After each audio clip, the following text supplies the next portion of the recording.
Hi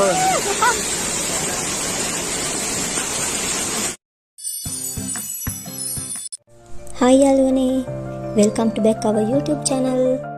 ඔන්න අපේ බදුළු ගමනේ දෙවන අදියර තමයි මේ. මේ යන්නේ පීසැල්. එහෙම නැත්නම් පීස ගම ඇල්ල හොයාගෙන. මෙතන ඉඳන් පහළ පාරේ පීසැල්ලට කිලෝමීටර් 6ක් වගේ තමයි යන්න තියෙන්නේ. කිලෝමීටර් 5ක් වගේ වෙනකම් වාහන වලින් ප්‍රධාන පාරේ යන්න පුළුවන්. ඉතිරි කිලෝමීටර් එක නම් පයින් තමයි යන්න ඕනේ. මොකද එතන ඉඳන් යන්න තියෙන කැලේ මැදි. අපි ගිහිල්ලා බලමුකෝ කොහොමද කියලා. බලන්න මේ පාරේ වීව් එකත් මාරම ලස්සනයි. අපි මඩොල් සීම ගිහින් එන ගමන් පොඩ්ඩක් වැස්සා. ඉතින් අපි ටිකක් නැවතිලා ඉඳලා තමයි වැස්ස ඉවරනාට පස්සේ ආයෙ මේ ගමන පටන් ගත්තේ. ඔයාලා අපේ මඩොල් සීම බ්ලොග් එකත් බලන්න ඇතිනේ. පස්සර බදුල්ල පාරේ ලුණුගල තමයි මේ සැඟවුණු පීසැල්ල තියෙන්නේ. ඔන්න අපි ආව එන්ට්‍රන්ස් එකට. මෙතන ඉඳන් කිලෝමීටර් 1ක් වගේ පයින් ඇතුළට යන්න ඕනේ. දැනට නම් මෙතන ටිකට්ස් ගන්නෙ නැහැ. ඒ වුණාට පඩිපෙළවල් එහෙම දාලා යන පාර සංරක්ෂණය කරලා තමයි තියෙන්නේ. ඇල්ලේ අනාරක්ෂිත ස්ථානක් තියෙන නිසා ඔයාලා මේ හදලා තියෙන පාර දිගේ විතරක් ගිහින් අසිරිය නරඹලා ආය අනිවාර්යෙන් පරිස්සමට එන්නත් අමතක කරන්න එපා.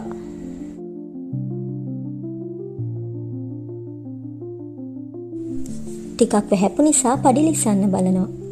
ඒ නිසා ඔයාලා වහින කාල ගුණයක එනව නම් පරිස්සමින් එන්න වග බලා ගන්න ඕනේ.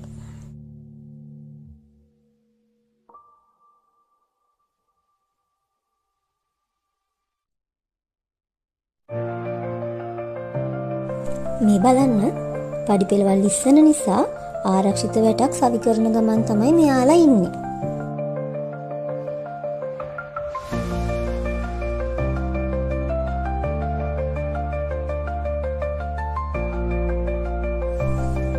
පේනවනේ කැලේ මැද්දේ තමයි අපි මේ ඉන්නේ. සංචාරක විදේශිකයන්ගේ ග්‍රහණයට නතු කරගන්න තමයි මේ විදිහට පාරවල් සංරක්ෂණය කරලා තියෙන්නේ. ඒ වුණත් තවමත් මෙතන බොහෝ සංචාරකයන්ගේ ග්‍රහණයට නතු වෙලා නැහැ. පීසැල්ල බලන්න එන සංචාරක ප්‍රමාණය ඉතාමත් සීමිත නිසා යන්න හද පාරවල් වලත් කැලේ වැවිලා තමයි තියෙන්නේ. මේ බලන්නකෝ. ඒ නිසා ඔයාලත් මෙතනට එනව නම් පරිස්සමෙන් බලාගෙන යන්න. මොකද විවිධ සත්තු ඉන්න පුළුවන්.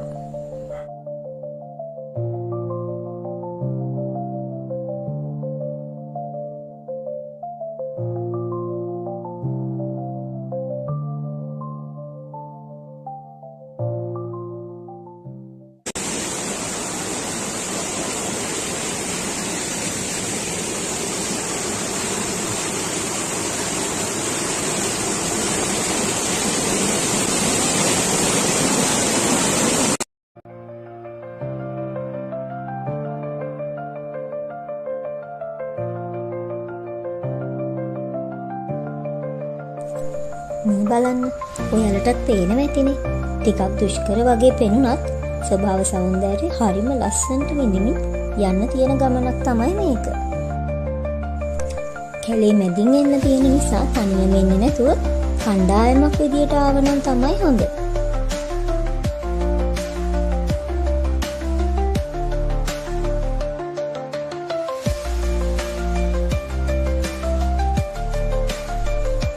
ඔයාලට මේ දැන් පේන වතුර පාර හරස් කරලා ඉස්සර ජල විදුලි බලාගාරයක් තිබිලා තියෙනවා. මේ ගමේ පවුල් 400කට පමණ ඒකෙන් විදුලිය ලබා දීලා තියෙනවා කියලා තමයි අපට දැනගන්න ලැබුණේ.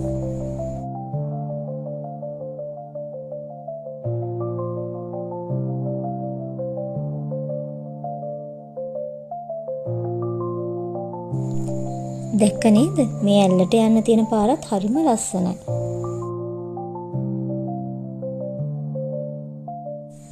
පාරේ යන අතරමඟ තනින් තන දියසීරාවන් තියෙනවා.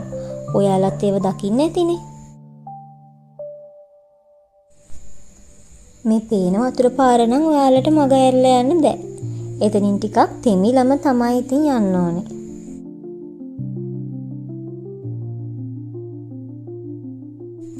ස්වභාවික පරිසරයට වෙන හානිය ඉතාමත් අවම වෙන විදියට තමයි මේ පඩිපෙළවල් උනත් හදලා තියෙන්නේ.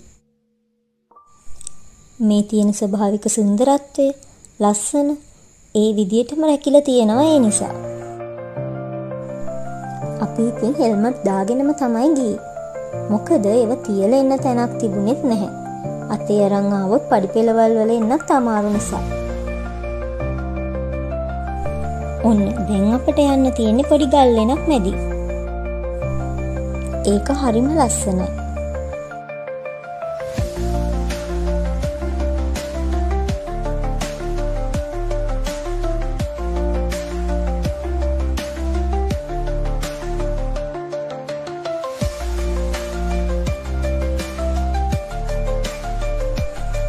පේනවනේ මටත් වඩා උසින් අඩිය එතන ඇතුල් වෙන තැන. ඒ නිසා ඔයාලා එනවනම් බලාගෙන පරිස්සමින් යන්න. මේ බලන්න මෙතන ගල්වල පිහිටීමට කිසිම වෙනසක් හානියක් නොකර තමයි මේ ගිමන්හල හදලා තියෙන්නේ. ගමන මහන්සි නම් මෙතන ටිකක් වෙලා නැවතිලා ඉඳලා ගිමන් හැරලා ඔයාලට ආයෙත් ගමන පටන් ගන්න පුළුවන්.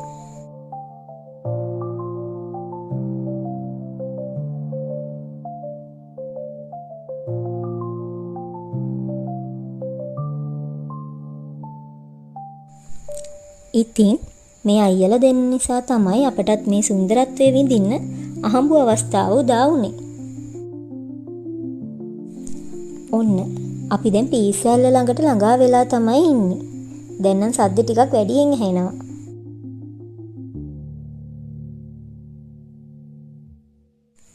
මෙතන වොෂ්රූම් එහෙමත් හදලා තියෙන්නේ. ලුණුගල ග්‍රාමයට තමයි පීසැල්ල අයිති වෙන්නේ. මොනරාගල දිස්ත්‍රික්කයේ සහ බදුල්ල වෙන් වෙන මායිම තමයි මේ පීසැල්ල. මේ බලන්න මෙතනට මෙහෙම ලස්සනට පේනවනම් ළඟට ගියාම කොහොම ලස්සන නැද්ද? යමුකෝ අපි ගිහිල්ලා බලමුකෝ.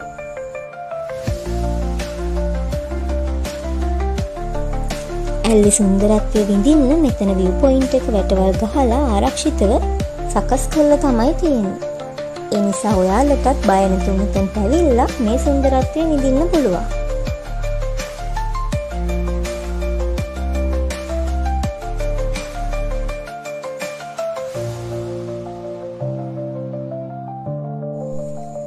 ඔන්න එහෙනම් අපි ආවා පීසගම ඇල්ල ළඟට.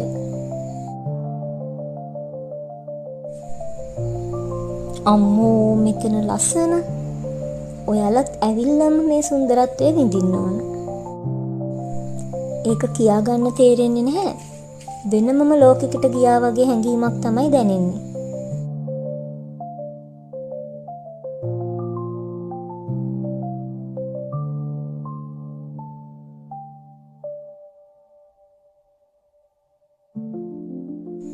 ඒ වගේම තමයි ඉතින් කූඩැල්ලොත් ඉන්නවා.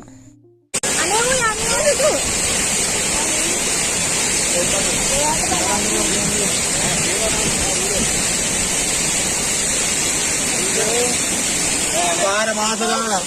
O tayo no. Ma ko diyan. Ayun din, ayun din.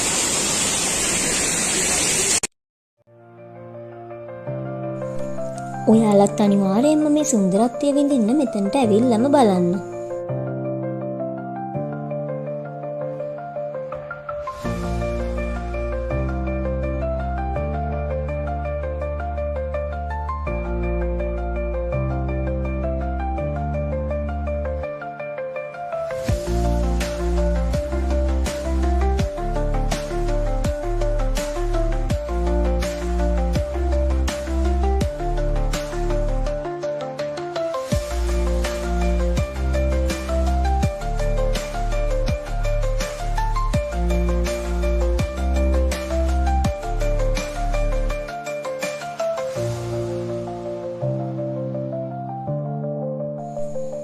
ඔන්න ඔහොම තමයි අපේ මේ ලස්සන බදුලු ගමන නිමා වුනේ. එහෙනම් ගිහින් එන්නම්. අලුත් බ්ලොග් එකකින් හම්බෙමු. අපිව සබ්ස්ක්‍රයිබ් කරන්නත් අමතක කරන්න එපා. පරිස්සමින් ඉන්න. බයි බයි.